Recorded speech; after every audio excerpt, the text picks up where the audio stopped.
April 25 സുവിശേഷകനായ വിശുദ്ധ മർക്കോസ്. ജനനം AD 1-ാം നൂറ്റാണ്ടിൽ സൈറീനിൽ. മരണം ഏപ്രിൽ 25 AD 68 ലിബിയയിൽ. അഹറോൻ്റെ ഗോത്രത്തിൽപ്പെട്ട ഒരു യഹൂദനാണ് മർക്കോസ് എന്ന് പപ്പിയാസ് അഭിപ്രായപ്പെടുന്നു. എവൂസെബിയൂസ് ആ സാക്ഷ്യം ഉദ്ധരിക്കുന്നു. ക്രിസ്തുവിൻ്റെ പുനരുത്ഥാനത്തിന് ശേഷം സ്ലീഹന്മാരിലൂടെ വിശ്വാസത്തിലേക്ക് വന്നതാണെങ്കിലും മർക്കോസ് ഈശോയെ കണ്ടിട്ടുണ്ടെന്ന് അനുമാനിക്കാൻ ന്യായമുണ്ട്. ഗത്സമനിയിൽ വെച്ച് ഈശോയെ ബന്ധിച്ചപ്പോൾ അവിടെ ഉണ്ടായിരുന്നുവെന്ന് പറയുന്ന യുവാവ് മർക്കോസ് തന്നെ ആയിരിക്കണം. ഒരു യുവാവ് മാത്രം അവിടുത്തെ അനുഗമിച്ചു.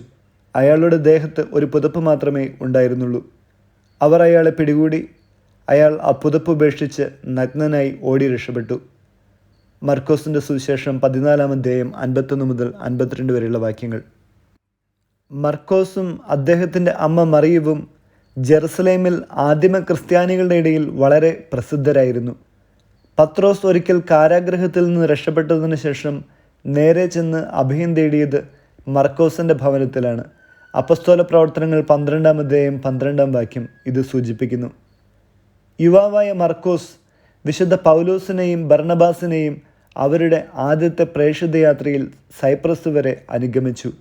പിന്നീട് മർക്കോസ് പത്രോസിൻ്റെ കൂടെയായിരുന്നു അധികകാലവും. വിശുദ്ധ പത്രോസ് തൻ്റെ പ്രഥമ ലേഖനത്തിൽ മർക്കോസിനെ പുത്രൻ എന്ന് സംബോധന ചെയ്ത് കാണുന്നുണ്ട്. 5-ാം അധ്യായം 15-ാം വാക്യം. പത്രോസിൻ്റെ പ്രസംഗങ്ങൾ രേഖപ്പെടുത്തി കിട്ടണമെന്ന റോമക്കാരുടെ അഭ്യർത്ഥന അനുസരിച്ചാണ് മർക്കോസ് തൻ്റെ സുവിശേഷം എഴുതിയതെന്ന് പപ്പിയാസ് പറയുന്നു. പത്രോസിൻ്റെ തെറ്റുകൾക്ക് കൂടുതൽ പ്രാധാന്യം നൽകിയിട്ടുള്ള ഈ സുവിശേഷം സ്ലീഹായുടെ പ്രഭാഷണങ്ങളെ അടിസ്ഥാനപ്പെടുത്തിയാണ് എഴുതിയിട്ടുള്ളതെന്ന് നമുക്ക് ന്യായമായി അനുമാനിക്കാവുന്നതാണ്.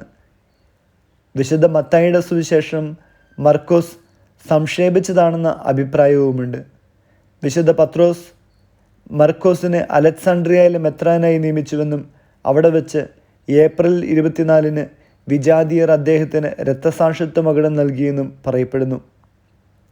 എസക്കിയേലിൻ്റെ പ്രവചനമനുസരിച്ച് സിംഹമാണ് മർക്കോസ് സുവിശേഷകൻ്റെ പ്രതീകം.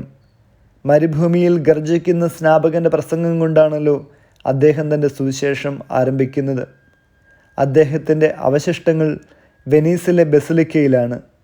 വെനീസിലുള്ള വിശുദ്ധ മർക്കോസിൻ്റെ ബസിലിക്കയും ചത്തുരവും പ്രസിദ്ധമാണ്.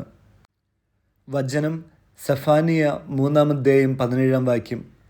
നിന്റെ ദൈവമായ കർത്താവ്, വിജയം നൽകുന്ന യോദ്ധാവ് നിന്റെ മധ്യേയുണ്ട്. വിചിന്തനം.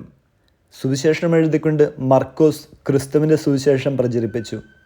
എല്ലാ കാര്യങ്ങളിലും നമ്മുടെ ജീവിതത്തിൽ വിജയം നൽകുന്ന കർത്താവിനെ മഹത്വപ്പെടുത്തുവാൻ വേണ്ടിയിട്ട് പാട്ടും പ്രസംഗവും നാടകവും കവിതയും വഴി, സർവോപരി മാതൃകാ ജീവിതം വഴി ക്രിസ്തുവിൻ്റെ സുവിശേഷം, ഈ കാലഘട്ടത്തിൻ്റെ സുവിശേഷം പ്രചരിപ്പിക്കുവാൻ നമ്മുടെ കുഞ്ഞുങ്ങളെയും കഴിവുള്ള ഓരോരുത്തരെയും പ്രോത്സാഹിപ്പിക്കേണ്ടത് നമ്മുടെ ഓരോരുത്തരെയും കടമയാണ്.